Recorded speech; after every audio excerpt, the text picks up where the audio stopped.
Hey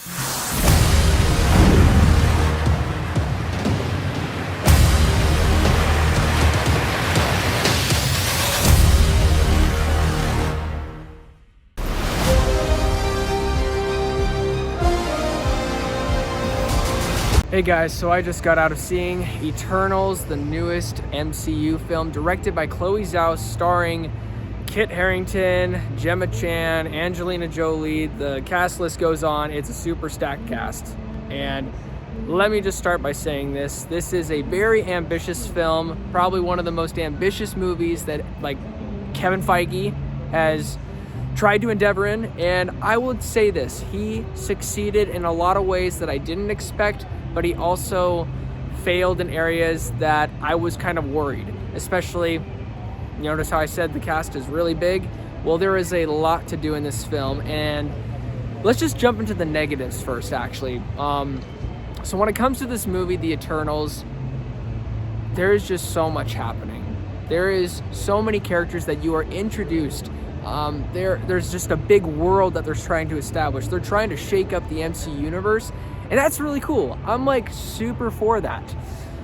But it comes at a price when scenes are rushed. And when that happens, you lose character development. You lose moments where you are trying to find that driving force for the attention for the story.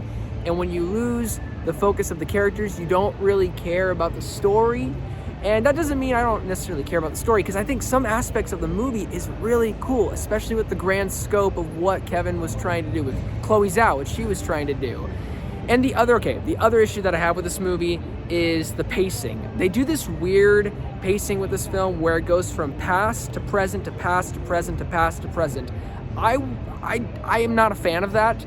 And when they do that in this film, it really pulls you out. Because I felt like with how big this film was, it literally says in the story, in the very beginning of The Eternals, it says in the beginning. And usually a story goes like this. This movie goes like this.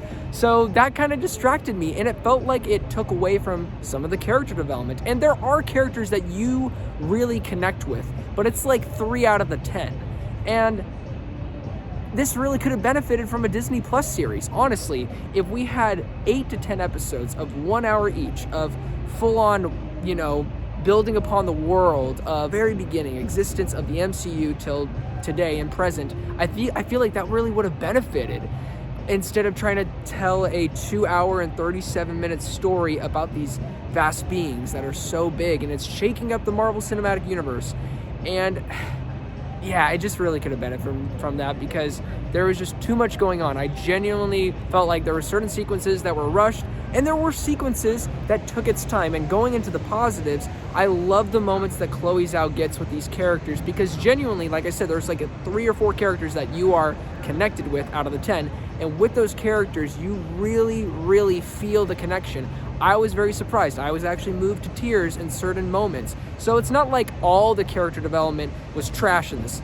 Majority of it was very rushed, so that is a negative. But when it does have those beautiful moments, you really feel it, especially near the 3rd act. So I gotta give credit towards that. The script I thought was really good too. I like going back to it, I do feel those moments. And when it comes to expanding the universe, you have to have a good script. And I felt like with Chloe Zhao and the 4 other writers that wrote this film, and you can kind of tell it was written by 4 to 5 people, you do feel this grand big scope with the MCU, with the Celestials, with the Eternals, with where the MCU is going, especially with where it's going at the final moment of the movie and the 2 post-credit scenes. The other thing, action. It's your typical MCU action. You get the CGI fights at the end, the 3rd act, the typical stuff there.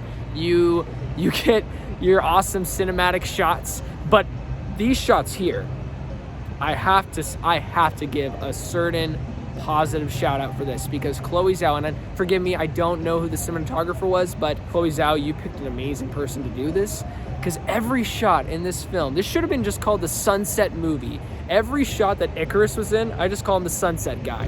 And there was a shot with Droog I really loved. Chloe Zhao, you have an amazing eye. You know what shots you want to get. And cinematographer, I'm probably going to put your name down here. Amazing job.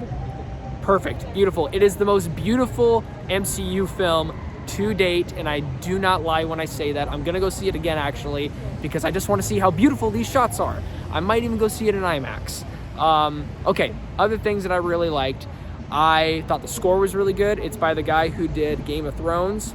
Epic score, particularly in the third act. It is really, really heartfelt. Thought that was really cool. And the humor. I thought the humor was actually overall good. Some moments kind of slip up. That's typical. That's typical for an MCU movie. But, oh my gosh, forgive me if I mispronounce your name. You're the guy from The Big Sick. You were hilarious. You were the highlight to me and your valet, your friend, the guy with the 3 to 4 cameras on the side. I loved it. You guys had this amazing chemistry. You brought such a good heavy light to this film, and I really loved it. I really loved it. Anything else with this movie? Yeah, the scope was great. The world building, the action, the cinematography. Salma Hayek, she was fantastic. Literally everybody in this cast. I can't think of every single name because there's literally 10 big people in this film. But overall, guys, I will say this. Eternals is a worthy time to go to the theaters. I do recommend seeing this. It's not your average Marvel film, but it does have those MCU formulas, like the typical, let's have a, talking moment. Oh, action sequence. It does have that, and it is a little cliche, but with Chloe Zhao, it is a bit different because she does take her time with the characters, and we've never gotten that really with an MCU film like this, especially with this scope. But it does come with a price, because there are sequences that you wish were a bit shorter and other sequences you wish were a bit longer, and you kind of wish that well, personally for me, because this is just my opinion, sometimes you wish that the storytelling was portrayed a little bit differently, because if you had more of that linear storytelling, you would get that impact instead of just this random past to present. So other than that, guys, I think it's a really solid film with some flaws that typical MCU goers may not enjoy, but hey, I'm down for it. Some random people screaming. This is Kent Station. You don't know what's gonna happen in Kent Station. Okay, so back to the review. Yeah, overall, it's a good film. Hope you guys go watch it. Hope you guys enjoy it. It is a solid Marvel Cinematic Universe film. And also, before I end the review, please don't forget to like and subscribe. And also, we have an amazing Instagram page for you guys to follow for all fun movie reviews, funny memes, plenty of stuff for you. So please go click the link down in the description below and follow us today. Well, I hope you guys enjoyed this review, and we'll see you again soon. Bye-bye.